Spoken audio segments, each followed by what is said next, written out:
Olá, confreiras e confrades, eno-apaixonados, tudo bem com vocês? Hoje é um episódio histórico do nosso podcast. Uma oportunidade rara de ouvir direto da fonte a voz de um dos maiores nomes da enologia em Portugal e no mundo. Nosso convidado é enólogo, empresário, mentor de gerações e protagonista de algumas das mais belas histórias do vinho luso. Ele já transformou regiões inteiras com o seu conhecimento. Participou da fundação de vinícolas icônicas e ajudou a colocar Portugal no topo da enogastronomia mundial. Carlos Lucas é o nome por trás de projetos como Rio Sol, no Vale de São Francisco, aqui no Brasil, além das renomadas Magnum Wines, Quinta do Ribeiro Santo e Casa de Santá, em Portugal. Esse episódio é uma celebração do vinho como cultura, trabalho, identidade e ponte entre nações. Lucas, meu amigo, que honra te receber. Seja muito bem-vindo ao podcast Eno Experiências. Olá, Fábio, como vai? Tudo bem? Tudo bem, amigo. Eu te agradeço muito, viu, por estar disponível para a gente poder estar aqui compartilhando essas histórias e dividindo um pouquinho dos momentos que a gente teve a oportunidade de compartilhar essa trajetória juntos. Obrigado mesmo, de coração, viu? Muito gosto em participar. É muito bom voltar a revê-lo, saber que você está bem, que está tudo correndo bem com o seu trajeto também de vida, que é muito importante para mim que as pessoas estejam bem. E muito obrigado pelo convite. Ô, querido, você sabe que Poços de Caldas e a minha casa está sempre com as portas abertas para você. Realmente, o ano passado passei um episódio muito triste, quase que não estou aqui, mas graças a Deus, meu anjo da guarda, tenho o privilégio de compartilhar esse momento ícone mais uma vez com você. E Lucas, nós vamos começar do começo, do vinho, da terra, da uva, do tempo. O vinho, você sabe, né? É uma bebida que atravessa séculos, né? Tem muitas histórias, mas algumas em silêncio. E o seu trabalho é parte dessa história. A gente sabe que você consegue transformar lugares, você inspira pessoas e conecta culturas. Esse legado que você tem de Portugal com o Brasil é muito bacana e a gente precisa compartilhar isso com os amigos. Então, vamos mergulhar nesse universo com quem, lógico, entende do assunto, que é o mundo do vinho, como poucos, e abrir o desejo da vontade de desfrutar cada vez mais, principalmente para os iniciantes, para aquelas pessoas que querem começar um pouquinho no mundo de Baco.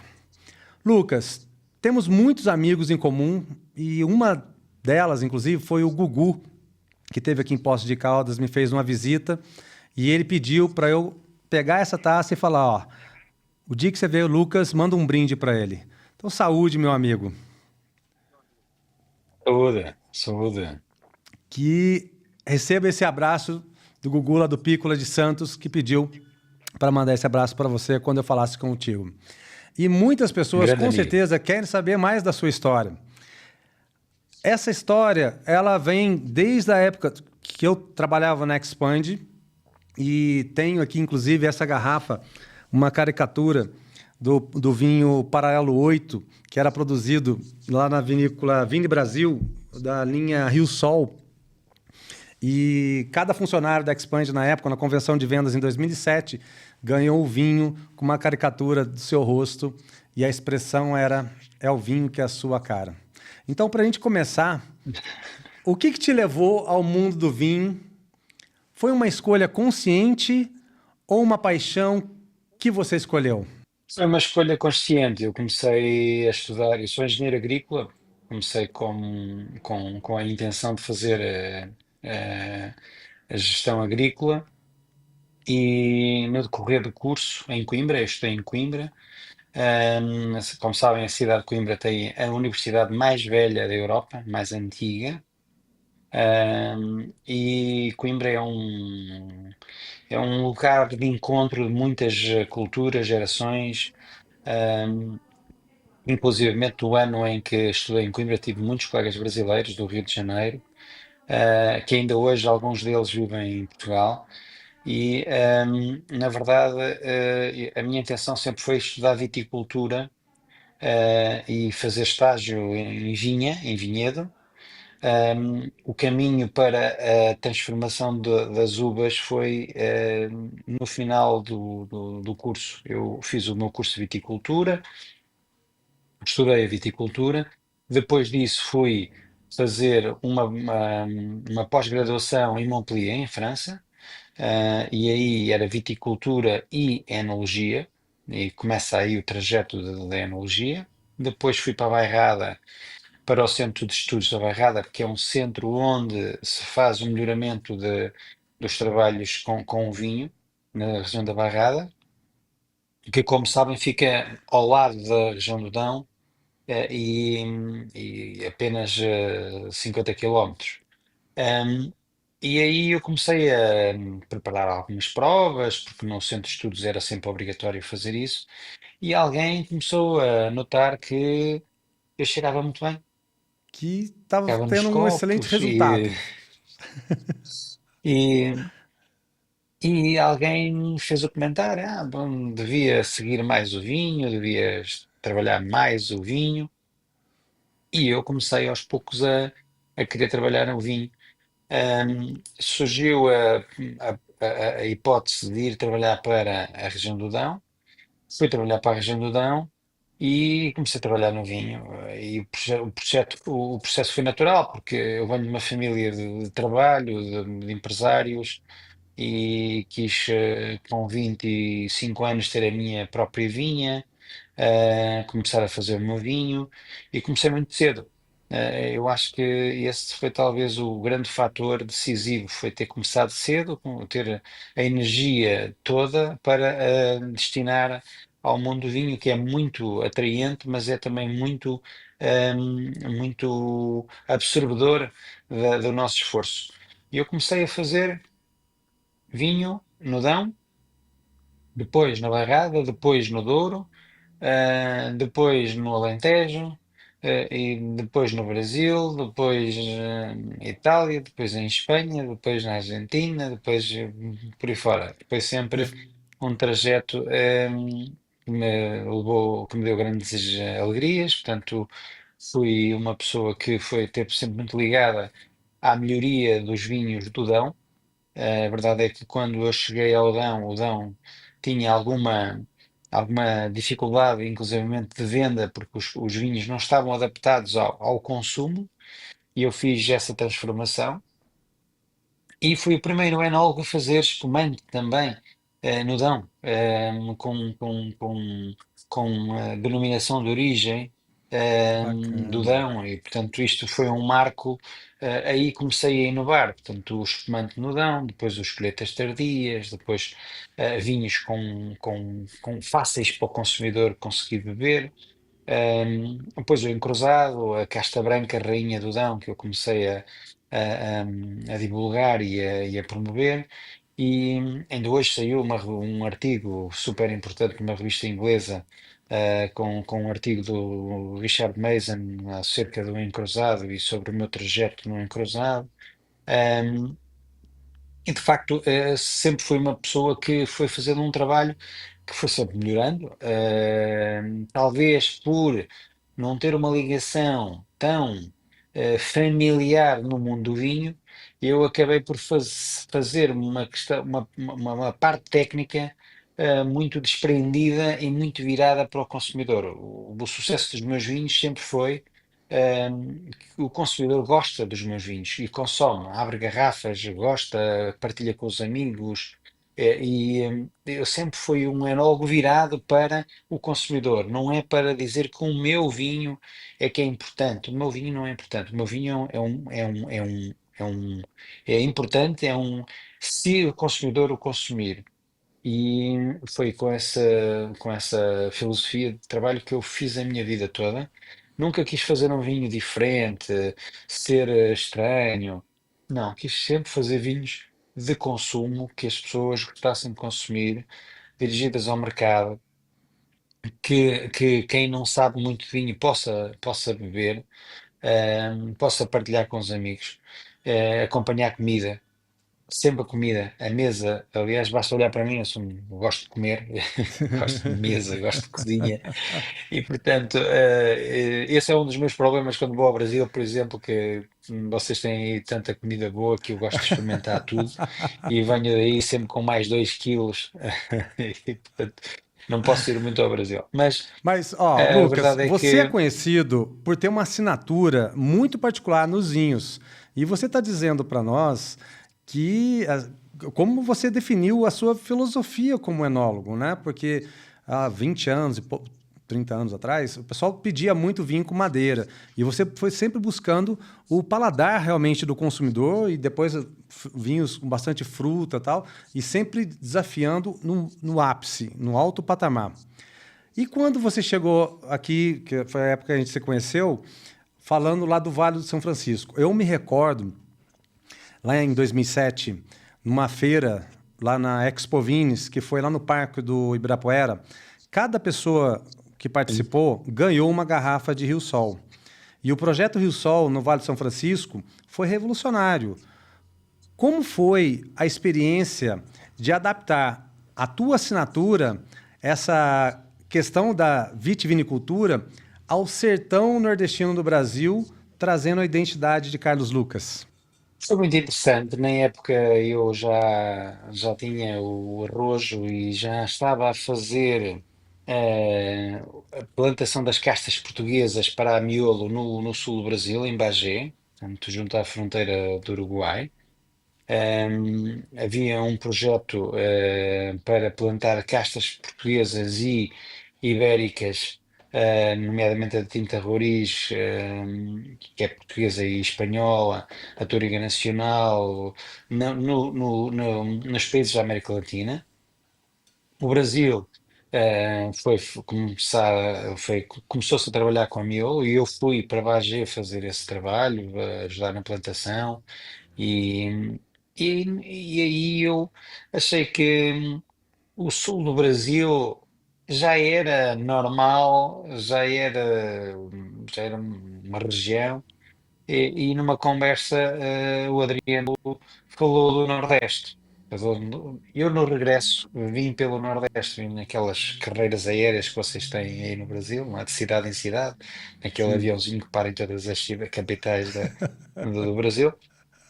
E aterrei em Petrolina. Quando saí do avião, hum, achei super interessante, porque todos os brasileiros do Sul diziam: é muito quente, é muito difícil.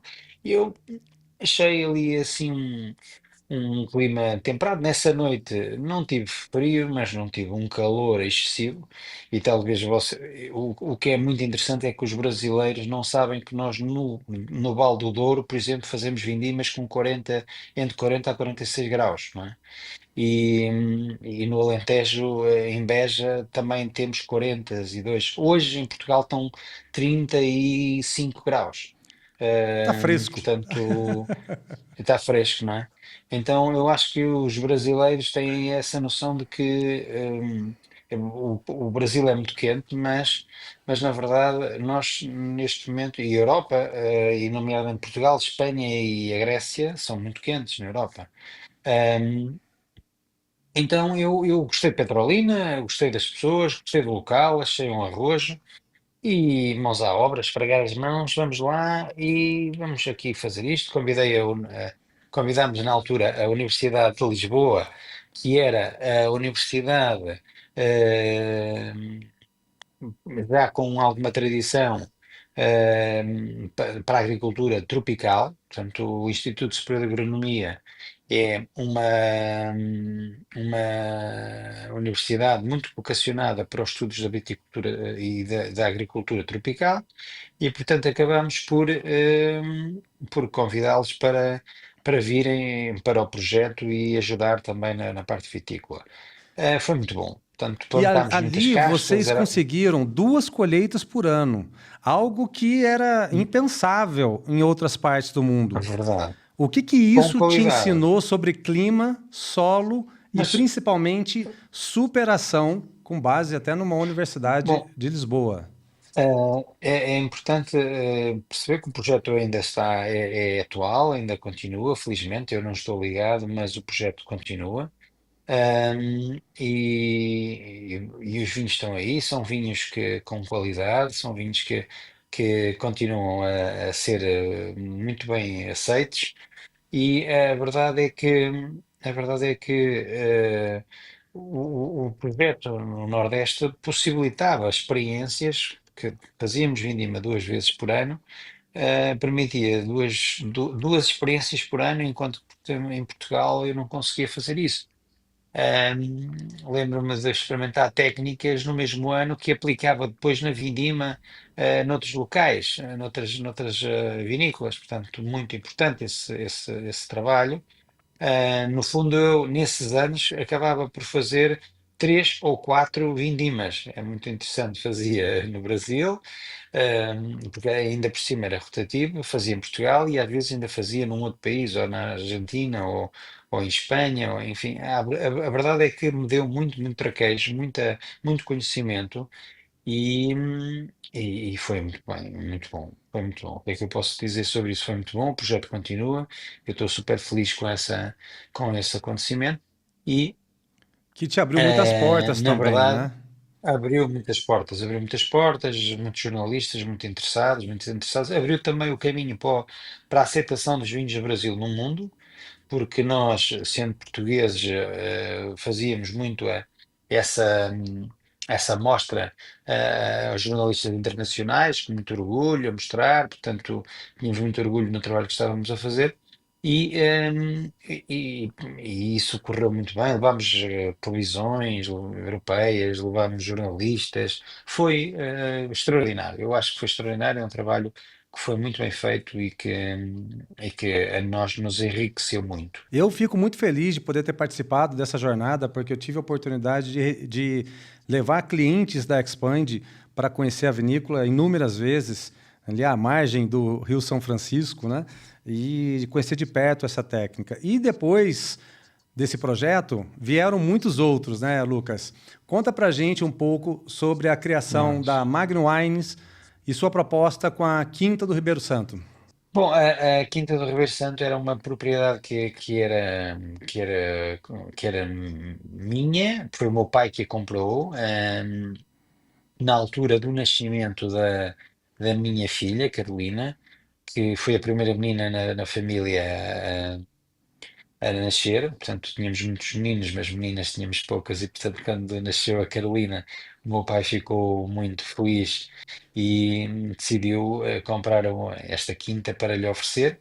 A Quinta do Ribeiro Santo foi comprada, o meu pai comprou a um padre, o padre da freguesia de Oliveira de Conde. Portanto, era um padre que queria ir embora e tinha uma quinta de família, e daí que a quinta tinha um Ribeiro Santo, porque o padre dizia na missa que o ribeiro dele nunca secava. O ribeiro é um pequeno rio, portanto, nós chamamos ribeiro um pequeno rio.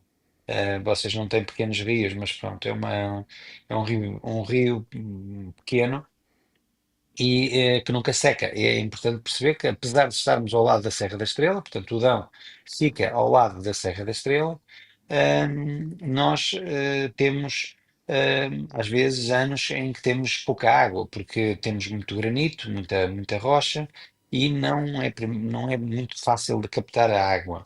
Eh, então, o Ribeiro era Santo, portanto, ficou a Quinta do Ribeiro Santo, já tinha vinhas plantadas, e este projeto avançou. Portanto, a Magnum Wines é uma empresa que tem vinhas, portanto, no Dão, com o Ribeiro Santo, e também no Douro, com a Quinta das Herédias, portanto, com Quinta dos... esta marca que também está no Brasil. Qualquer uma destas marcas tem vinhos no Brasil portanto, passo informação porque vale a pena vocês procurarem estas marcas. São marcas muito boas para consumir. A verdade é que hoje em dia tenho estas duas marcas: no Dão, Quinta do Ribeiro Santo; no Douro, as Herédias. E a empresa é uma empresa média, uma empresa com vinhos, sempre numa tentativa de fazer vinhos agradáveis, bons, conhecidos. Como eu estava a dizer ainda hoje, a revista. uma revista inglesa fez um artigo sobre isso. Os vinhos, nomeadamente da Quinta do Ribeiro Santo, também estão na TAP. Quem viaja na TAP encontra estes vinhos a serem servidos na classe executiva, na Cathay Pacific, na Vision Airlines. Enfim, temos aqui, de facto, uma marca conhecida que vende neste momento para cerca de 21 países. E o que é que eu posso dizer? As castas portuguesas, a Touriga Nacional, o Encruzado, o Alfecheiro, a tinta amarela, a tinta francisca, aqueles nomes que vocês não estão habituados, porque Não vocês é estão só muito Cabernet, comuns. É, Merlot, mais uvas francesas, né? Cabernet, Merlot. Mas, ó, deixa eu dizer uma coisa. Eu Francês. conheço pessoalmente, já tivemos a oportunidade de viajar pelo Brasil aí, locais, né, mais diversos possíveis. Mas, assim, você tem um toque de Midas, porque você é um enólogo de primeira, ganhou o prêmio em Portugal em 2008 como melhor enólogo de Portugal e vários outros prêmios por várias revistas. Vamos trazer um pouquinho dessa tua experiência para a gente separar em três etapas e ver o que é mais importante. Na sua opinião, Carlos Lucas, o que faz um vinho ser verdadeiramente inesquecível? A técnica, que é a mão do enólogo, o território, terroir, solo, clima, ou a emoção de quando você bebe ele? Ou os três? Conta pra gente. Bom, eu diria que os três, certamente, mas diria que conta muito, começando de trás para a frente, ou seja, começando pela companhia, o local, conhecendo, sabendo depois como é que é a temperatura, a taça, não é? Portanto, este vinho não vai saber da mesma maneira se você não usar uma taça como esta.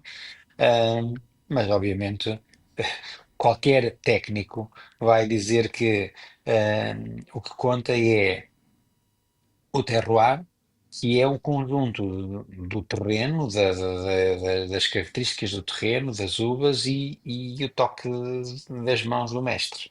Isso é o Sim. terroir. O terroir conjuga, conjuga isso. E, obviamente, que o conhecimento, a experiência também ajuda. Eu diria que não era tão bom enólogo no início da minha carreira como sou agora, porque sou uma pessoa muito experiente e muito experimentada e que vivida e que prova, mas a verdade é que eu compensava nessa altura com um esforço na verdade, funcionava muito bem. Nós estamos falando também de, aqui no Brasil, de não muito tempo, né? Eu me recordo que o Otávio Piva começou esse processo de importação dos vinhos no Brasil e a gente tem toda uma história escrita sobre filoxera, o trabalho que houve, né, dos clones, enxertos e por aí vai, uma história muito bonita. Mas nós temos registros aí de 3, 4, 5 mil anos de vinhos, então isso são apenas 20, 30, poucas décadas, que já conta muito.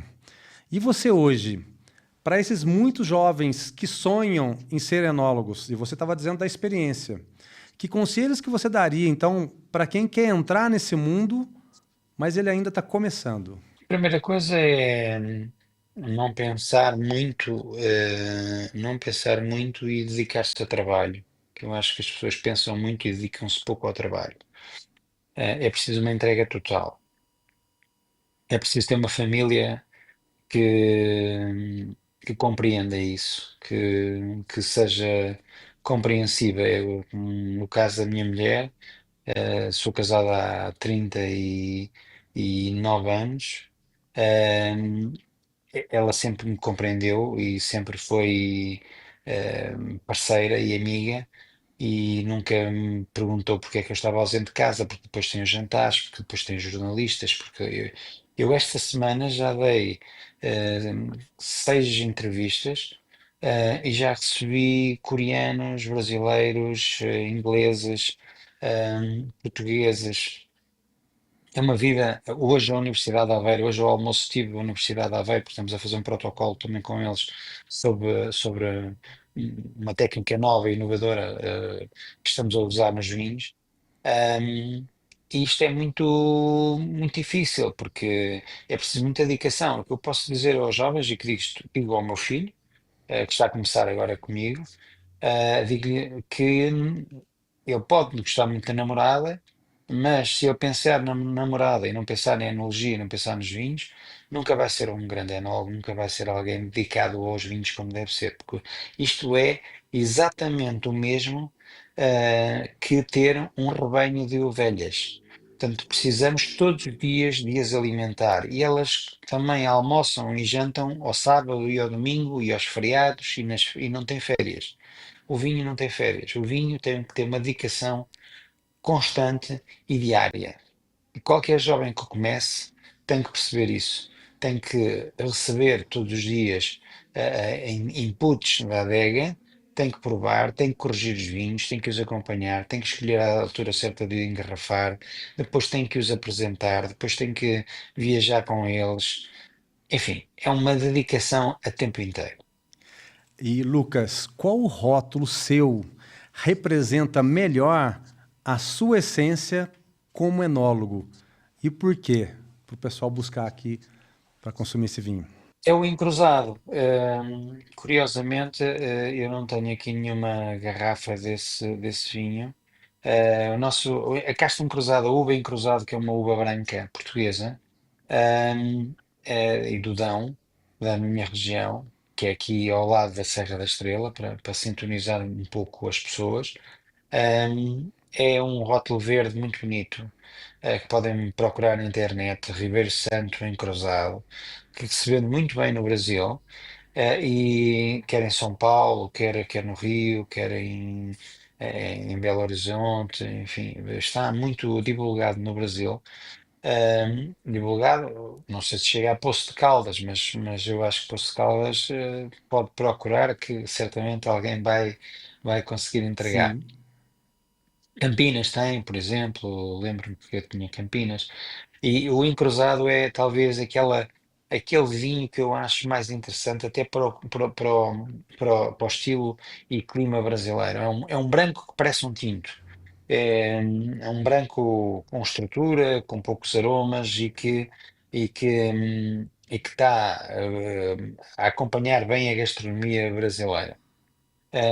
Enfim, talvez seja esse, mas também o meu Ribeiro Santo Reserva e um vinho que eu lancei agora no Brasil que se chama Cimento. É o Ribeiro Santo Cimento, é um vinho que eu faço estágio em tonéis grandes de 39 mililitros e que é um clássico, lembra a região do Dão nos tempos antigos em que os vinhos eram envelhecidos em grandes depósitos de cimento, concreto, né, como vocês dizem. Enfim, tenho muitos vinhos, é muito difícil também escolher só um. Dá, mas já temos duas grandes opções. Eu não tenho dúvida que vai ter gente aqui agora já pesquisando aqui no Google onde encontrar esses vinhos aqui no Brasil e vai encontrar de forma muito fácil. Terminamos aqui o primeiro bloco. Meus amigos, o vinho é mais do que uma bebida. Ela é cultura líquida, é solo, alma e história na mesma taça. E ouvir um mestre como o Carlos Lucas nos lembra que cada garrafa carrega não só aroma e sabor, mas a visão de quem ousou sonhar com ela antes mesmo da colheita. E você já parou para pensar em qual história está brindando hoje? Talvez esteja na hora de abrir uma garrafa diferente e abrir também um novo olhar sobre o mundo. Fica a dica, hein? E por falar em bonzinhos, a Trebbiano é nossa grande parceira nesse podcast. Uma loja especializada com atendimento personalizado, rótulos exclusivos do mundo inteiro e, claro, vinhos portugueses incríveis. Fica na Avenida João Pinheiro, 784, aqui mesmo em Poços de Caldas. Trebbiano, a loja de vinhos que te inspira e o atendimento que te conquista. Não sai daí, no próximo bloco vamos falar de gastronomia, porque vinho e comida têm uma relação muito mais profunda do que você imagina. Fica aí. Na Trebbiano, cada prateleira revela descobertas. De rótulos especiais de vinhos a uma seleção incrível de bebidas nacionais e importadas. Aqui você encontra queijos frescos, pães artesanais, carnes nobres, doces e delícias que transformam qualquer ocasião. E para quem valoriza saúde e qualidade, os produtos Lete e a linha natural da casa são puro cuidado e sabor. Trebbiano, tudo que você ama com carinho em Poços de Caldas. Lucas, o vinho se completa à mesa e a gastronomia é o cenário onde ele brilha. Portugal é um país que vive a comida com alma, da cozinha da avó às grandes casas estreladas. Tudo tem história, tudo tem afeto. E no Brasil não é diferente. Cada região tem os seus temperos, suas tradições, sua forma de receber a mesa. Vamos falar agora de comida como cultura e do papel que ela tem ao lado do vinho.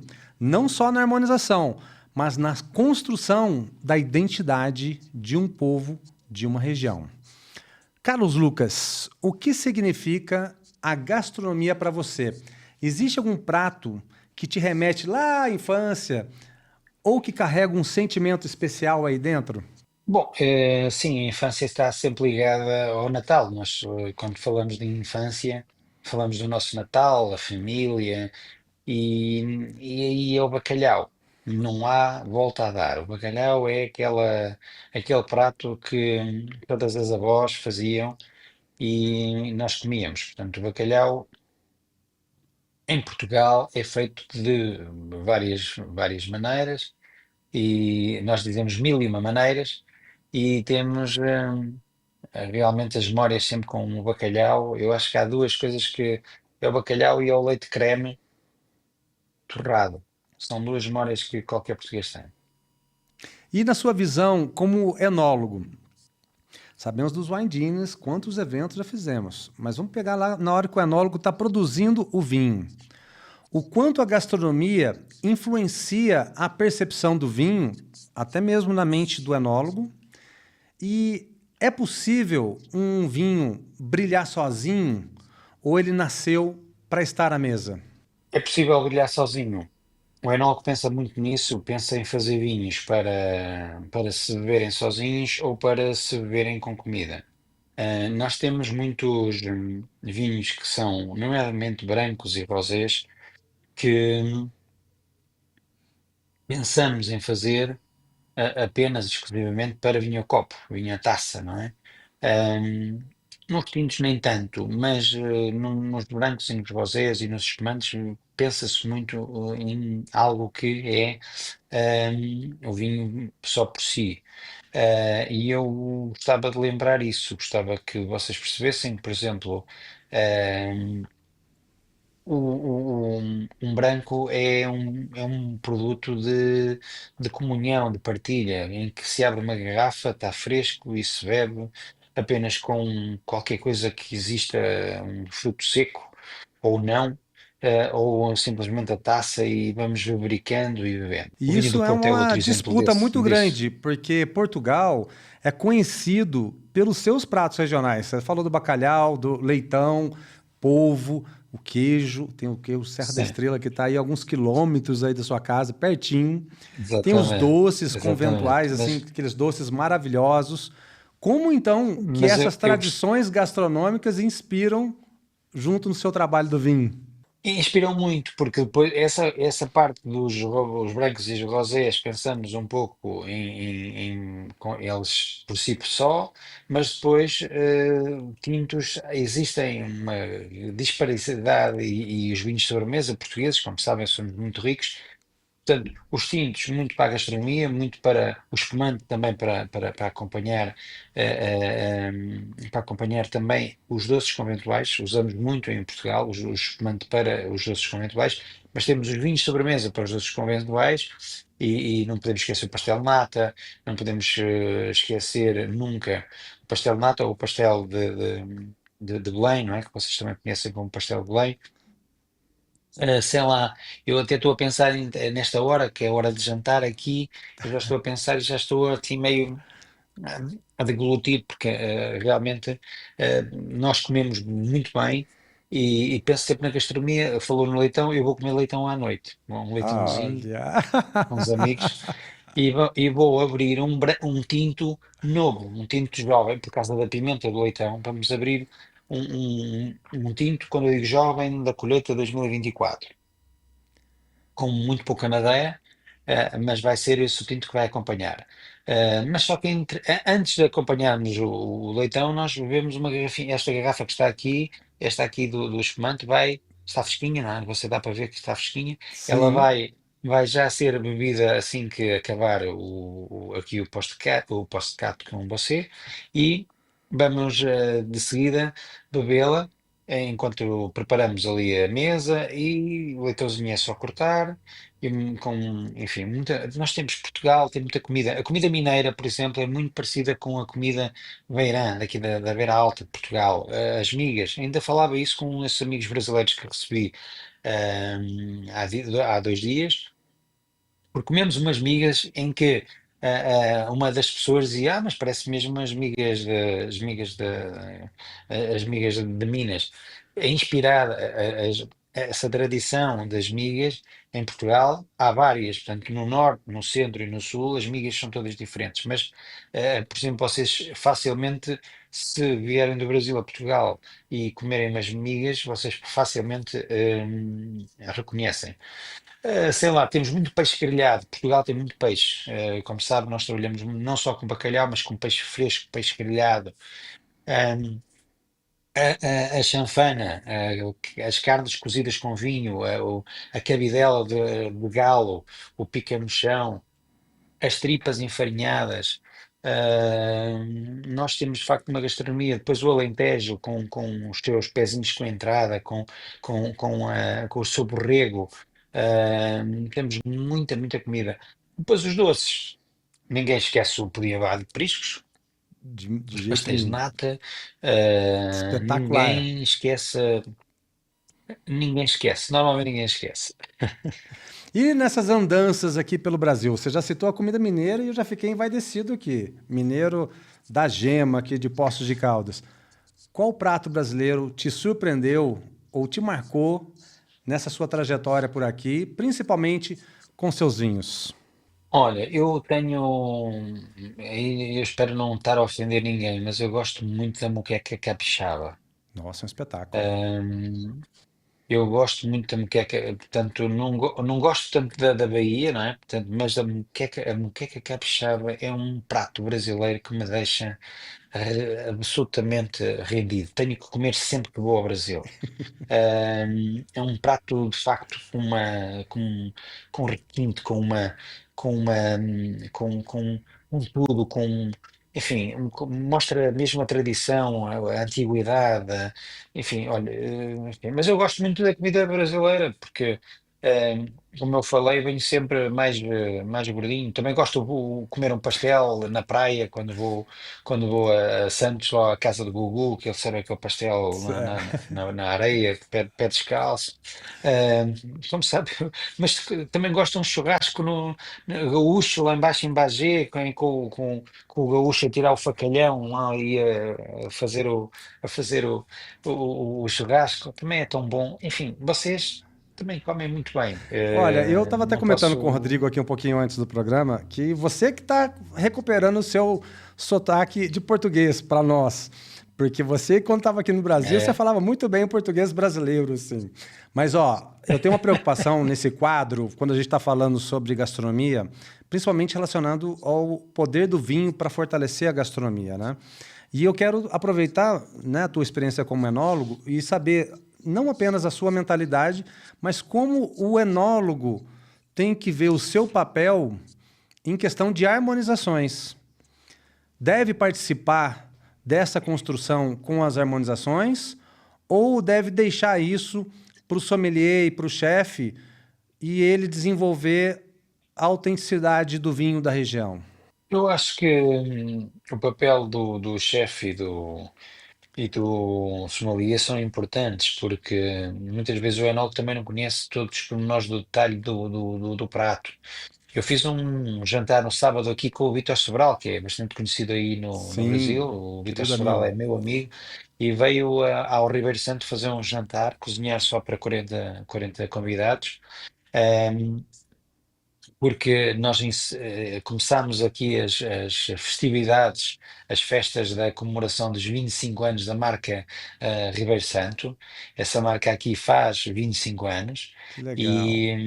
e então começámos a fazer uma série de festas e estamos a fazer fizemos um jantar de inauguração. Ahm, e eu dei os vinhos para o Vítor Sobral provar. Ele prova bem, os chefes normalmente hoje provam bem, os sommeliers também provam bem, e não há necessidade de ser o enólogo a ter que dizer o que é que vai melhor ou não vai melhor. Portanto, eu acho que as pessoas têm que saber. Mas é verdade que também eles têm que ter conhecimento, têm que ter estudado, têm que ter provado, não é? Não vale o sommelier estar a apresentar um vinho para o consumidor sem o ter provado. Não pode. Isso não pode acontecer. Sim, é verdade. E Portanto, também trazendo essa questão da gastronomia, para complementar a sua resposta, você vai continuar ela. A gastronomia portuguesa, ela é uma joia que conquista cada vez mais os paladares do mundo. E a região aí onde você vive é um verdadeiro celeiro de sabores autênticos, como o tradicional queijo Serra da Estrela, que está aí do lado. Você tropeçou aí na sua casa, você está dentro exatamente. da fábrica aí dos queijos. Esse conhecimento que o sommelier tem que ter, na sua visão, como que essas riquezas gastronômicas também podem impulsionar ainda mais o vinho, a gastronomia e a própria imagem de Portugal como um todo? Eu acho que o conjunto dos vinhos e da gastronomia, em qualquer país, são os embaixadores maiores que podemos ter. Neste momento, Portugal usa muito isso. No Brasil, vocês têm de facto muitos chefes portugueses e também temos muitos chefes brasileiros atualmente aqui. Eu podia até relembrar, não estou lembrando o nome agora, mas temos aqui uma chefe muito jovem brasileira que está a trabalhar num dos restaurantes com mais sucesso em Lisboa. Eu não recordo o nome dela, eu peço desculpa, mas. E ela usa produtos portugueses melhor do que muitos chefes portugueses. Olha que Portanto, legal. eu acho que. E também chefes como o Vítor Sobral, que foi para o Brasil, portanto, que acabou por usar também muitos produtos brasileiros. Enfim, eu acho que o embaixador, a mesa é onde se fazem os negócios e os lobbies. Então temos que pensar que. ehm, Ter do outro lado alguém que gosta de comer e beber, acaba por nos ajudar muito a estabelecer a ponte para essa conversa, para esse lobby. Um, a gastronomia portuguesa, neste momento, através do queijo da serra, no Brasil, através do queijo da serra, através do bacalhau, através dos vinhos portugueses, realmente marcam muito, marcam mais do que qualquer outro país. Acho que os italianos também têm um forte enraizamento, mas digamos que não são tão. Eu diria que a diferença da gastronomia portuguesa para a italiana é que a nossa é mais rica e mais variada, é mais mediterrânea. A nossa e o sul de Espanha é onde entra de facto os vegetais mais frescos. Enfim, é difícil falar sobre isto, mas eu estou a puxar um pouco aqui a brasa para Portugal. Os Sim, italianos puxariam para a Itália, mas a verdade é que nós temos muita variedade, muita variedade. não, e você também tem uma E complexidade, por exemplo, no vinho, nas castas. São mais de 250 castas, se não me engano. Então, assim, para acompanhar 300, toda são essa cultura da 300, gastronomia, 300. Olha né? isso, Sim, são 300, não é? são mais Agora, até, deixa eu trazer isso mas para o nós Brasil. já paramos nos 300. Aí, ó, deixa eu trazer isso para o Brasil também. Quando eu visitei lá a Vini Brasil e o projeto Rio Sol, eu tive o prazer de conhecer o famoso Bodódromo de Petrolina, em Pernambuco. Um Petrolina, verdadeiro sim, patrimônio da culinária nordestina. O Brasil é um continente, sim. não é um país, né? E você chegou a experimentar pratos com bode lá, o carneiro, quando esteve por lá? E do ponto de vista do enólogo, Tudo. saber do desafio de harmonização. Quais os vinhos da sua produção casam bem com esse tipo de prato tão típico e intenso lá do Nordeste brasileiro? Olha, eu experimentei a carne seca, a carne do sol, o bode, enfim. Aliás, cheguei a fazer uma adaptação do bode a um prato português que é a chanfana. Nós fazemos aqui do Hum, tempo das invasões francesas, que é feita com carne de cabra velha dentro de um caçoilo preto e cozinhada em vinho, e nós chegámos a fazer isso até na fazenda. E eu não sei se continuam fazendo, porque nós tivemos um chefe, que é o Guimarães, que veio para Portugal aprender e esteve esteve 8 anos a trabalhar comigo, e depois foi para a Petrolina e fez 2 restaurantes. É uma pessoa com bastante sucesso. Ah, e ele levava essa intenção de puxar um pouco pela carne de cabra e do bode que tinham, cozinhada em vinho, muito lentamente, durante muitas horas, mas é um prato de certeza fácil de cozinhar. Portanto, a introdução, o vinho acaba por nos originar aqui coisas novas, não é? Portanto, acaba por nos trazer aqui coisas novas. E eu diria que os tintos que nós fazemos, por exemplo, aqui em Portugal, são muito adaptáveis a qualquer comida com carne, porque nós tanto temos vinhos com 12 graus, também temos vinhos com 14, é preciso escolher a região, temos vinhos com mais fruta, vinhos mais estagiados com madeira, mas, por exemplo, os meus vinhos do Ribeiro Santo estão perfeitamente adaptados a isso, porque nós também fazemos esse tipo de comida. Portanto, você fala do Nordeste e carne de cabra e bode, e nós aqui na Beira Alta temos um prato que se chama chanfana e que temos e com carne de cabra. Portanto, está perfeitamente adaptado. os Não é nem mesmos sequer preciso fazer ingredientes, né? ter grande, não preciso ter grande imaginação. Tá vendo, meus queridos amigos? A gastronomia é mais do que se come, é o que se sente. Quando ela encontra um vinho de alma, seja português ou brasileiro, o que acontece não é apenas uma combinação, uma harmonização, é uma celebração. E você, tem servido sua história com tempero, com alma, com coragem? Lembre-se, o sabor da vida mora nos detalhes. E quem entende de vinho e comida sabe mais que o importante é com quem você está compartilhando esse momento.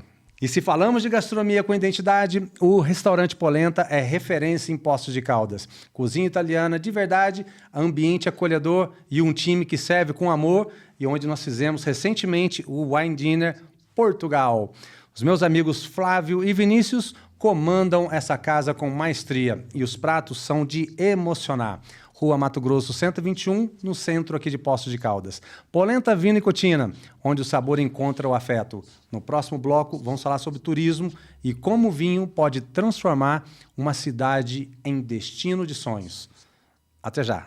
No Polenta Vino e Cucina, cada detalhe foi pensado para te levar direto à Itália. Do aroma de seus drinks à seleção de vinhos, tudo tem alma, sabor e história.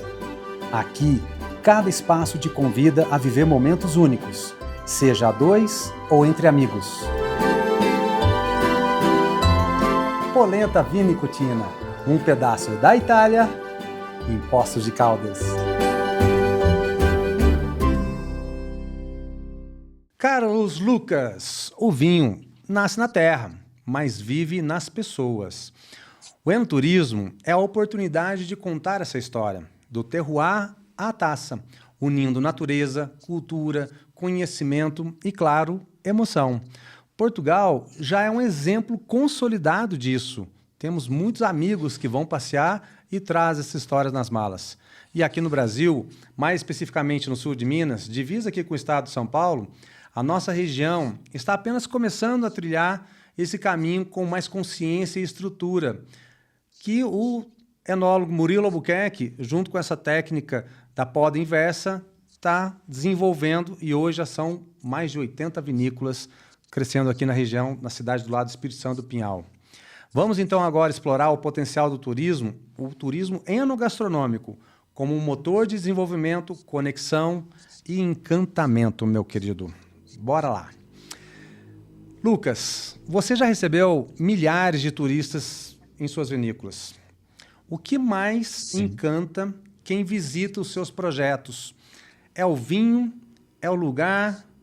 as histórias? O que mais impacta? Olha, o que mais impacta é uma cara feliz e alegre. Eu acho que todas as pessoas, quando chegam a uma vinícola, querem ser recebidas por alguém que faz, gosta e fala disso com humor. Não adianta você colocar uma menina bonita que estudou turismo ou um menino bonito que estudou turismo a falar sobre algo que ele não tem paixão. Isso não vai trazer nada de bom, vai trazer algo muito, muito industrial e as pessoas não vão compreender. Portanto, temos que falar do turismo com naturalidade, do enoturismo com naturalidade, dos vinhos como são feitos, das barricas como são escolhidas, como é feito o engarrafamento, quanto tempo é que é guardado, visitar o vinhedo e falar das castas, falar das uvas, falar de como é que é podado, em que parte do dia é podado, quando é vinhimado, enfim. E isto tudo depois acaba com boa comida, com um bom queijo da serra, com um bom pata negra, com taças bonitas, não é? Feitas à mão, e a falar, e conversa. Acima de tudo, muita conversa. Eu acho que não conheço nenhum enólogo que tenha sucesso, que não seja bom conversador e que de facto não goste de receber. Se não gostar de receber, tem os dias contados, não vai conseguir fazer nada na vida porque as pessoas querem conhecer o enólogo, as pessoas querem estar com o enólogo, as pessoas querem vir ao turismo, querem dormir eh, perto do vinhedo, ou fazer um almoço ou um jantar no meio do vinhedo, como eu faço agora, faço uns jantares maravilhosos no meio do vinhedo. A temperatura está boa à noite, agora em Portugal, portanto, nesta fase, em julho e agosto, estamos aqui com uma temperatura noturna muito interessante. Um jantar no meio do vinhedo com pouca luz, com umas velas, um queijo da serra, um, um, um pata negra, enfim, uns petiscos portugueses, uma salada de tomate com queijo fresco, com um requeijão. Enfim, coisas simples, que nem são, enfim, muito, muito difíceis de encontrar e tudo resulta. Tudo resulta. Isso, para mim, me remete aqui o tamanho do legado que você pessoalmente faz de Portugal um dos países mais admirados no enoturismo mundial. É a estrutura, a tradição e a hospitalidade, tudo junto ali em nome de uma pessoa, Carlos Lucas. Eu vou deixar uma última pergunta para o final desse bloco, para você se recordar dessa história. Vai trabalhando a tua mente aí que você vai receber essa pergunta daqui a pouquinho. Vou deixar a emoção florescer dentro de você. E você também teve um papel essencial aqui no Brasil. Eu lembro de algumas visitas lá no Vale de São Francisco, quando a gente voltava, por exemplo, do passeio pelo vinhedo, ia lá para casa e tomava um banho ali no Rio São Francisco, por exemplo. Olha quanto isso era importante, né? Ajudando a posicionar o enoturismo no sertão nordestino, que assim, não era uma coisa vista assim tão com bons olhos, né? Que lembranças guarda daquela experiência do Rio Sol e o que você aprendeu sobre o Brasil de forma bem intensa ali? Olha, eu aprendi várias coisas importantes. A valorizar um pouco mais a parte cultural do Brasil, portanto, respeitar a cultura que do Nordeste não tem nada a ver com Minas, não tem nada a ver com o Rio, não tem nada a ver com nada. E por outro lado, a respeitar também a parte ambiental desse Brasil tão bonito e tão grande nessa área, que aos poucos fica um pouco descuidado, não é? Pelas notícias que vamos tendo, mas que é imaculado ainda, não é? O Rio São Francisco era algo onde eu passava o meu domingo à tarde num barco a dar uns mergulhos e a nadar e depois chegar a casa e continuar molhado, com os calções molhados e abrir uma garrafa de espumante e ficar ali no relvado, sentado no chão, que era fácil de fazer, era falar com os meninos da própria aldeia que vinham até ali para conversar. Ahm, Enfim, é de facto é muito importante que, acima de tudo, as pessoas vivam a parte rural, não é? Nós dizemos rural, a parte mais da terra, com uma espiritualidade que permita que o trabalho depois final, que é o vinho, não é? Saia, com essa transmissão, não é? E quando se recebem depois as pessoas, quando recebíamos as pessoas para ir lá ao Val São Francisco, o que nós servíamos era comida brasileira bem feita, numa mesa e numas cadeiras que haviam, falava-se de vinho, falava-se do rio, falava-se, sei lá, eu gostava muito de falar das serpentes, que havia lá muitas no meio do jardim, por exemplo. Aprendi a respeitar isso, não é? Porque não me podia desfazer delas, então tinha que saber viver com elas. Posso até contar uma história que era quando eu comecei a ir visitar o vinhedo ao domingo de manhã. Eu ia sempre, portanto, eu ia de Portugal para o Brasil, levava um calçado simples, uns ténis, uns sapatos, não ia com botas, não é? Então o senhor que trabalhava comigo, que eu já não lembro o nome, um dia disse: doutor, você devia trazer um calçado um pouco mais para proteger o tornozelo. E eu, proteger o tornozelo, porque eu não sou caçador, eu gosto de mato. E ele, não, não, não, não, não, aqui não é isso, não. Isso é que tem umas covinhas aí que vai no tornozelo. Então, e então vai um dia que eu vi mesmo uma pequenina, assim, que ele disse, essa é muito má, essa é muito má. Essa aí dá a morte certa. Então eu comecei a calçar umas galochas, não sei como é que se chama, As umas galochas. botas de água, galochas, Sim. não é? E então comecei a ir de galocha, calções e galochas, não é? Portanto, é, isso Era o que, depois já era, dá para era o que você tinha perceber o que é respeitar. para ocasião, né? Porque o calção para pular no rio e as galochas para se proteger das cobras. Aí, todos os grupos que visitavam a vinícola, eu não deixava, se tivessem sapatos muito. Não, não íamos visitar o vinhedo, Interessante. Interessante, tá por vendo? causa das Se você não está de cobrinhas, as galocha, cobrinhas. não vai visitar o vinhedo. E para quem quer Não, ir te visitar aí acredito. agora em Portugal, nas vinícolas onde você trabalha atualmente, como que você recebe as vinícolas? Como o pessoal pode acessar, ficar sabendo? Conta pra gente aí. Fácil, no nosso site já conseguem. Nós fazemos tudo muito direto, muito reservado, mas aqui a Quinta das Herédias tem um hotel no Douro. Temos um hotel com 10 quartos, tem uma piscina com 18 metros, temos passeios de barco no Rio Douro, temos passeios no Vinhedo, temos almoço, temos jantar. As pessoas têm um programa completo, muito bonito. E no Ribeiro Santo, nós temos também acomodação, e que não faz parte da quinta, mas é de vários vizinhos que têm hotéis rurais, jantares, almoços, participar na vindima, fora da vindima, provas, fazemos muitas provas, temos 3 pessoas dedicadas a receber e a fazer provas. Ahm, Enfim, temos um serviço completo diário para o enoturismo. Portanto, o Ribeiro Santo é talvez a vinícola maior, é de facto a mais conhecida, aí no Brasil facilmente encontram. A Quinta das Herédias é um pouco mais pequena, mas tem 100 hectares, portanto não é assim tão pequena, é médio, não é?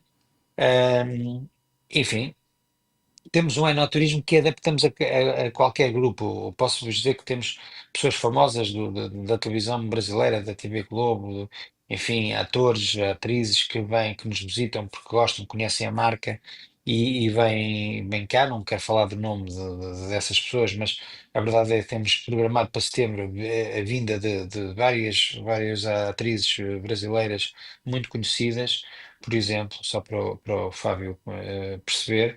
E, nós temos aqui uma necessidade grande apenas de marcar com antecedência, porque os grupos são muito personalizados e nós não fazemos isso de uma maneira industrializada. É só isso. Perfeito. E eu sei bem do teu profissionalismo, porque eu me recordo da gente viajar pelo Brasil, de fazer os wine dinners, né, de forma itinerante e cuidar da agenda. Eu me recordo de fazer almoço com jornalistas, treinamentos de brigada na parte da tarde, wine dinners à noite para o consumidor, dormir no hotel e no outro dia cedo Ah, pegar a estrada e aproveitar. E eu fazia isso de uma forma bem profissional e bem automatizada, mas com leveza, para que a gente possa aproveitar o tempo, a tua jornada aqui no Brasil naquela época e levar conhecimento para todo mundo. E o turismo de vinho também é uma forma de educação, não apenas wine tasting, wine dinners, mas o turismo de vinho. Agora, traz para mim qual foi um momento mais bonito que você testemunhou de alguém que foi e fazer esse passeio e saiu encantado com o universo do vinho pela primeira vez ou com algum episódio. Não vale ser cobra. Vamos falar aí de uma experiência que a pessoa vivenciou e ela saiu extasiada. olha, eu posso falar enfim, falar de alguém que é muito conhecido no Brasil e que veio fazer uma pisa a pé num lagar do Douro no ano passado. Foi a Ana Furtado. A Ana Furtado veio a Portugal e ficámos muito amigos e ela queria muito fazer uma pisa de lagar no Douro, pôr os pés na uva e pisar. E eu lembro de entregar uns calções e uma t-shirt para ela e ela no final dizer que tinha sido das experiências mais interessantes da vida dela, porque ela quando limpou os pés, quando saímos do lagar, passamos os pés em água e enxaguamos com uma toalha e ela passou a mão na pele e disse, mas isto é mesmo um spa. Isto é mesmo um spa. E é verdade que existem linhas de produtos de beleza para as senhoras feitas com produtos vínicos, com grainha de uva, com a película da uva, com o próprio vinho. E essa experiência foi talvez das mais enriquecedoras, porque eu não acho que ela propriamente soubesse nada de vinho, não teve a ver propriamente com o vinho, mas essa experiência de enoturismo para ela foi fabulosa, não é? Andar ali a pisar, fizemos inclusivamente um filme, andar a pisar e com a música a tocar, portanto o movimento dos pés é feito ao som da música, é uma música que acompanha este movimento. E foi enriquecedor, foi muito interessante, de tal Que maneira que ela quer bacana. voltar este ano. Ah, com certeza. Lucas, de antemão, vou fazer agora aquela pergunta que eu prometi. Eu quero reforçar o convite. Você vindo para o Brasil, marca na agenda uma data, vir para Poços de Caldas e eu organizo aqui um wine dinner, um wine tasting, jantares, almoço com a galera. E também, quem sabe, a gente não vai até Portugal, junto com a equipe aqui da Multimídia Vídeo Produções, fazer aí algumas coberturas de vindimas, produções e mostrar um pouquinho da região, não apenas da vinícola, mas Seria, toda a região, seria, para os seria um, brasileiros ir passear seria um, aí pela sua seria região. um, seria um gosto. Seria um gosto. E eu me lembro com muito carinho de uma história quando eu apresentei você para um amigo daqui de Poços de Caldas e eu recomendei a ele uma visita até você aí em Portugal, o Agnaldo Viana. E você veio até Poços de Caldas, você chegou até a visitar ele na casa dele, onde nós fizemos alguns eventos.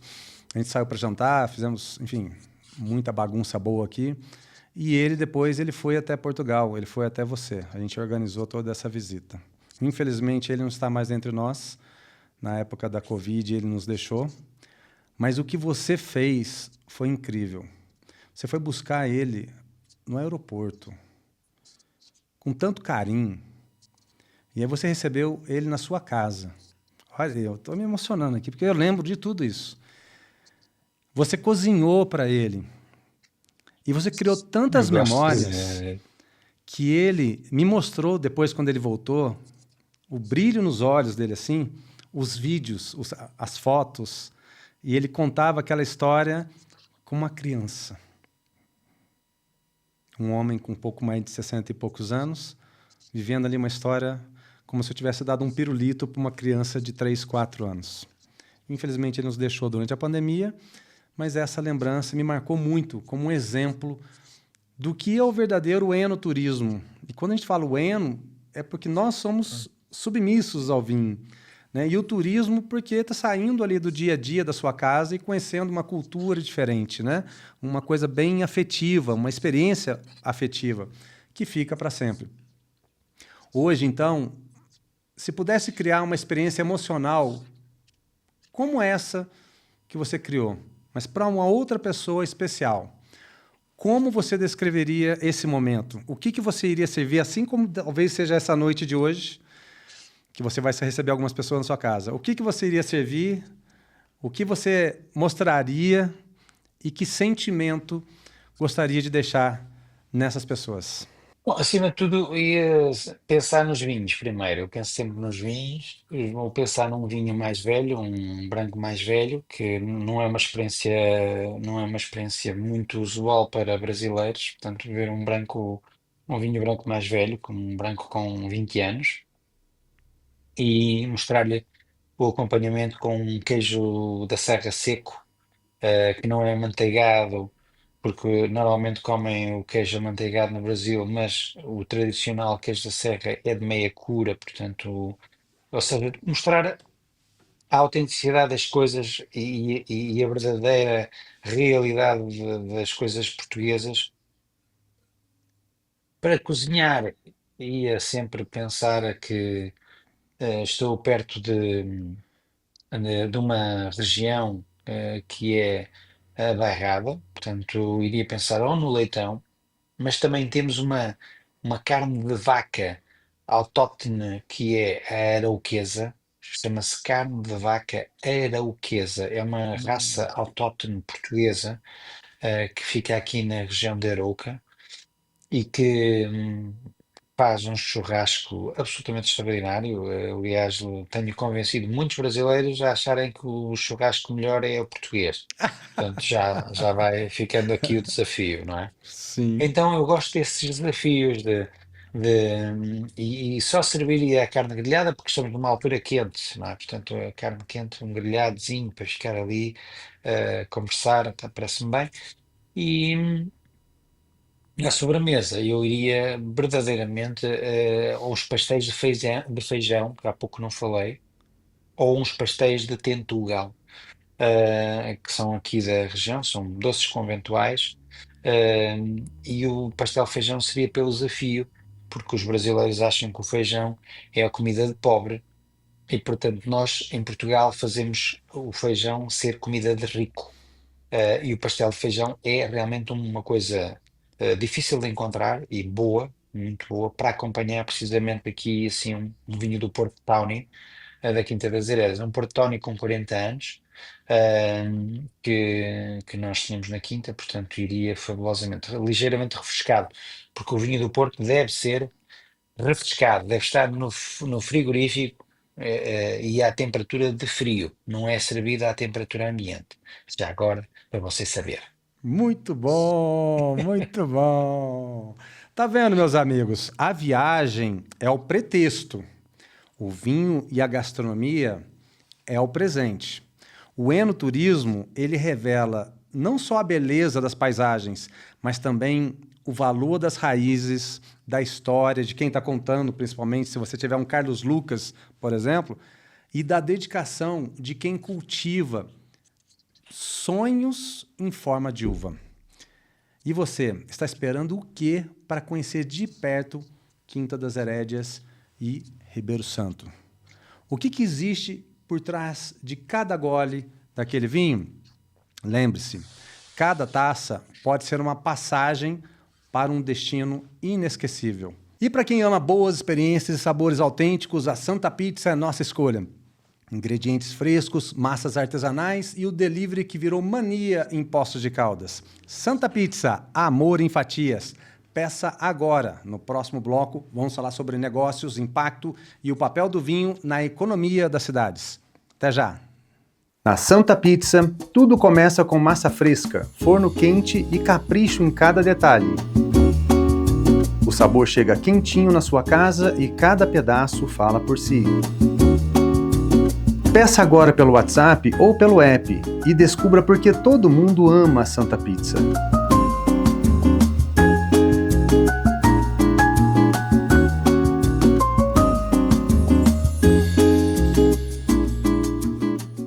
Carlos Lucas, em nossos episódios sempre encerramos falando de economia, mas não apenas do ponto de vista técnico mesmo.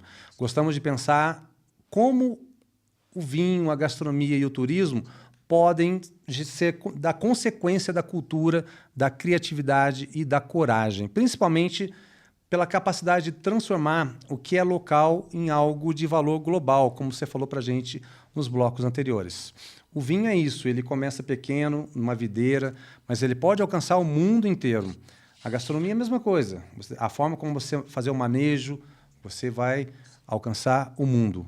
Vamos agora, então, conversar sobre o impacto do vinho, da gastronomia na economia, na geração de empregos, na valorização dos territórios e na construção de legados, principalmente para quem for aí depois fazer a visita, conhecer as suas vinhas. Lucas, você que já implantou vinícolas aqui em diferentes regiões do Brasil e também em Portugal, como que o vinho transforma a economia de uma cidade, mesmo que pequena, como lá no Vale do São Francisco? Ahm, Temos aqui uma questão que é logo a fixação de pessoas com valor agregado no território. Ou seja, os nossos territórios são fixados com pessoas que vêm de fora, normalmente os enólogos, normalmente as pessoas que vêm servir no enoturismo, são pessoas que vêm de fora de outras cidades para o interior, para o meio do vinhedo, para o meio das pequenas cidades, e essas pessoas normalmente depois têm visitas, têm família também que vem. ehm, Alguns são professores, outros são médicos, então fixam-se também ali perto. Portanto, acabamos por ter uma criação de uma nova realidade com essa atividade que obriga de facto a uma transformação da própria cidade. Repara que Petrolina nunca tinha ouvido falar de enólogos, de repente começou a ter seis viticultores que vieram de Lisboa, mais quatro enólogos que vieram do Porto, depois a seguir tiveram jornalistas do mundo inteiro. Depois a seguir foi lá um enólogo, o Pierre Lurton, que era meu amigo em França e que foi visitar o vinhedo, começam a ter visitas, enfim, há um movimento, começamos a parar, a ir aos restaurantes, os próprios restaurantes começam a ter que ter uma taça melhor, porque para servir estas pessoas são mais exigentes. O serviço também é um pouco mais cuidado, se calhar vamos trocar a toalha de papel por uma toalha de pano. Enfim, toda essa economia traz de facto uma grande evolução para as cidades. O facto de termos que transportar as garrafas para engarrafar os vinhos provoca a deslocação dos transportes. Para termos transportes, se calhar temos que melhorar as estradas. Depois as empresas precisam de internet porque precisam de comunicar com o mundo, então têm que passar a fibra ou têm que passar a internet de alguma maneira. Ahm, Depois tem que vir o contabilista para fazer as contas, depois tem que vir, enfim, enfim, há uma atividade económica muito grande no setor vitícola e no enoturismo. Um, e isso é fixação de pessoas com valor no interior. E falamos disso na realidade em Portugal atualmente, porque eu estou falando deste tema com você que está em Poços de Caldas, mas eu dei uma entrevista na sexta-feira passada para a Euronews, que é a televisão europeia, é a televisão que passa em toda a comunidade europeia, precisamente a falar sobre este tema. E evidentemente que o vinho é um produto gerador de economia e deixa valor acrescentado, porque normalmente trabalha-se a terra, cultiva-se, produz e há uma criação de riqueza verdadeira que depois é mais uma vez reinvestida ou na própria quinta ou ao lado, porque alguém vai precisar de fazer outro hotel, um outro restaurante, enfim. Há de facto aqui uma atividade muito, muito importante que, eh, eh, economicamente falando, gera riqueza. E absurdamente o quanto de dinheiro que se movimenta. Você sabe as questões tributárias que nós temos aqui no Brasil? Muitos brasileiros ainda veem o vinho como algo distante ou algo elitizado, né? E isso não é uma coisa exclusiva do Brasil, mas aqui é uma coisa absurda. E a gente quer realmente fazer um trabalho para democratizar o consumo e, ao mesmo tempo, fomentar uma economia de alto valor agregado em torno do vinho. O Brasil é um dos poucos países que não considera o vinho como alimento. Em Minas Gerais, a cachaça é considerada como alimento, mas o vinho no Brasil não. Então a gente precisa de um movimento para fazer com que isso mude essas questões de leis, para pelo menos na ordem financeira a gente já dar um passo importante e ajudar os empresários a investir no segmento para mostrar o quanto que ele vai conseguir atrair um consumidor com ticket médio maior, fazendo o vinho ser mais democrático. Qual foi o maior desafio que você já enfrentou para viabilizar, para que uma vinícola ela se tornasse economicamente viável? Essas pessoas que estão investindo em vinícola e, de repente, no meio do caminho, decidem abandonar essa jornada. A parte mais importante é a parte humana. A parte humana tem uma componente muito importante em todo este trabalho, porque é um trabalho muito especializado. Você não vai encontrar qualquer pessoa para fazer vinho, ou para fazer poda, ou para fazer colheita. Fazer a colheita até consegue, mas ah, toda a transformação, o próprio engarrafamento, a maquinaria para o engarrafamento é muito limitante. Apesar, claro, de uma maneira industrializada e com qualidade, não é? Porque podíamos fazer isto sem ser com qualidade para vender, mas estamos a falar de algo que é exportável, que gera riqueza, ou seja, nesse aspecto vamos precisar de pessoas que saibam mexer em praticamente tudo e isso é o fator talvez mais limitante. Eu acho que o resto até se pode comprar, porque facilmente você vai ou à Itália, ou à França, ou a qualquer país e compra. Mas a pessoa, ela tem que vir querer viver para carregar o sal, para tabuaço, para Petrolina, aliás, ainda hoje vivem em Petrolina dois enólogos portugueses que fui eu que os levei para lá, que tiveram filhos, já são filhos brasileiros, e sem isso certamente o projeto não teria avançado, porque essas pessoas é que são o dinamismo de todo o projeto. Para mim, o mais limitante neste setor é a parte humana. É muito importante você colocar esse tema em evidência, porque isso mostra o quanto que isso é importante no cenário atual do vinho brasileiro, que nós estamos tendo aqui uma transformação com a poda inversa, né, fazendo a primavera no outono e o verão no inverno, né, a colheita no inverno, e aqui na região o ciclo da poda inversa.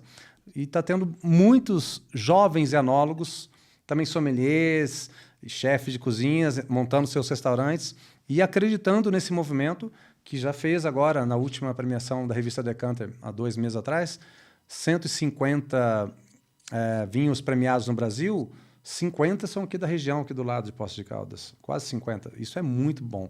E é legal escutar isso de você, porque isso estimula, mostra para eles o caminho e a jornada para eles seguirem adiante, principalmente quem tem uma longa jornada como você. E para a gente finalizar aqui, meu querido, se você pudesse resumir em uma frase a tua trajetória, a tua história, a tua contribuição do vinho para o desenvolvimento da cultura de Baco, qual que seria? Bom, eu acho que a minha trajetória de vida pode-se resumir a isto. Portanto, não interessa de onde eu vim, porque eu não vim do mundo do vinho. Ehm, Interessa para onde eu vou, interessa para onde eu fui, que fui para o mundo do vinho e dediquei-me a ele e ainda continuo na estrada. Essa talvez seja a parte mais importante, porque certamente quando eu comecei ninguém acreditava, porque eu não vinha de uma família tradicional do vinho, não vinha, mas eu dediquei-me tecnicamente de alma e coração à produção de vinho, à comercialização do vinho. E hoje sou de facto um enólogo que procura passar essa mensagem aos meus jovens enólogos e digo-lhes sempre: não interessa de onde vens e o que fazias e o que queres saber, interessa para onde vais, para onde queres ir e o que é que queres fazer. E portanto, essa talvez a minha, numa frase, é exatamente isso. Não interessa o que eu sou, o que eu era, ou, mas interessa para onde eu vou. E eu também quero te deixar uma palavra que é gratidão por todas as oportunidades que você já deixou para a gente. Vou agora chamar o break e a gente vai para o bloco final. Tá vendo, meus amigos? O vinho não é apenas uma bebida. Ele é um motor silencioso que movimenta terras, talentos e territórios, principalmente de quem acredita, de quem vai à luta, que se dedica e vai até o final sem interrupções. Ela é cultura líquida, tem muita história, muita tradição, mas também é economia pulsante, que começa com uma muda de videira e pode florescer em um ecossistema de muita prosperidade. E você aí, está enxergando o vinho apenas como um produto para você beber ali no jantar ou no almoço, ou como uma oportunidade de transformação para a sua cidade? Pensa nisso, tá bom? Talvez a próxima revolução econômica no Brasil não venha das grandes capitais, mas de pequenas áreas, pequenas cidades, como a nossa região aqui, com grandes propósitos. Fica a dica. E se você quer transformar ideias em imagem, emoção e conteúdo de qualidade, conheça a Multimídia Vídeo Produções. Eles são os responsáveis por toda a técnica, gravação e edição do nosso podcast. Um abraço para o Rodrigo, para o Pedro e toda a equipe. Multimídia, excelência que transforma a comunicação em experiência.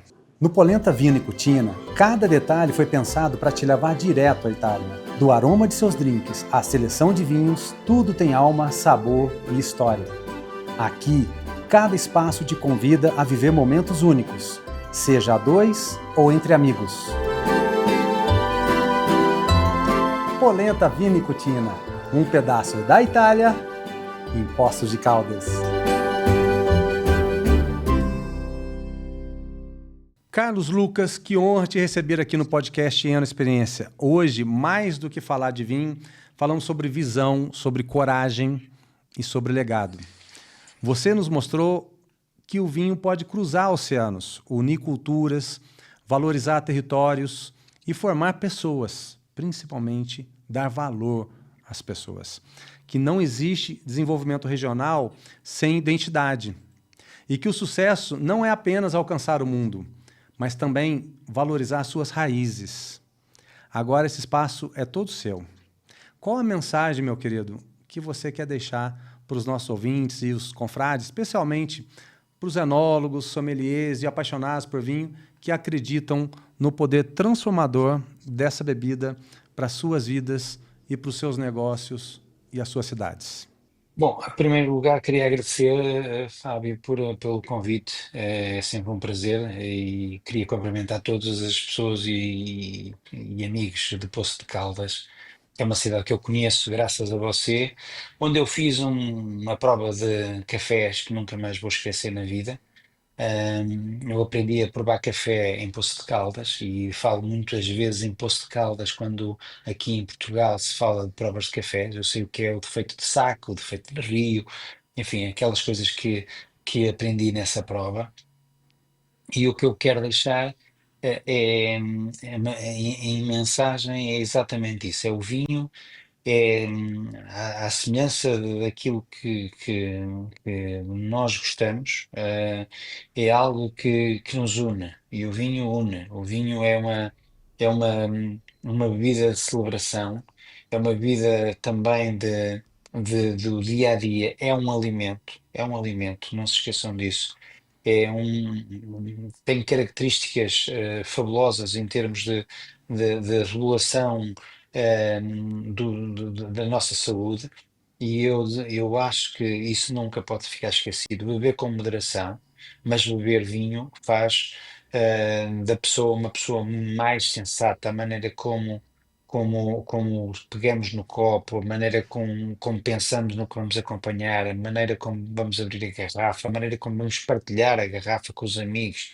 a maneira como vamos falar do próprio conteúdo, hum, é talvez uma mensagem muito importante. O desafio das pessoas começarem a beber vinho e o desafio é bebê-lo à temperatura correta, porque talvez seja o motivo mais importante desta mensagem, que é beber os vinhos à temperatura correta. Não tenham medo de, no Brasil, usar o freezer, não é? Fazer arrefecimento ao vinho, bebê-lo e deixá-lo depois crescer no copo à temperatura ideal para vos saiba bem.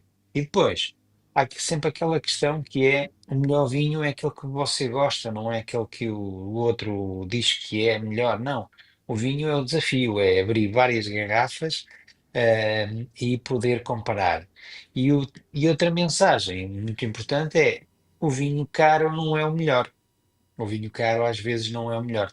Às vezes também é o melhor. Mas acima de tudo, há muitos vinhos bons que são baratos e acessíveis para as pessoas. Portanto, bebam vinho e depois venham conhecer o Ribeiro Santo e a Quinta das Herédias, porque nós estamos à vossa espera, para vos receber e fazer uma prova e provarem também um bacalhau ou um cabrito da Serra da Estrela ou um queijo da Serra da Estrela e com amor a acompanhar. Que isso, meu amigo. Pode ter certeza que o pessoal já está escrevendo aqui agora.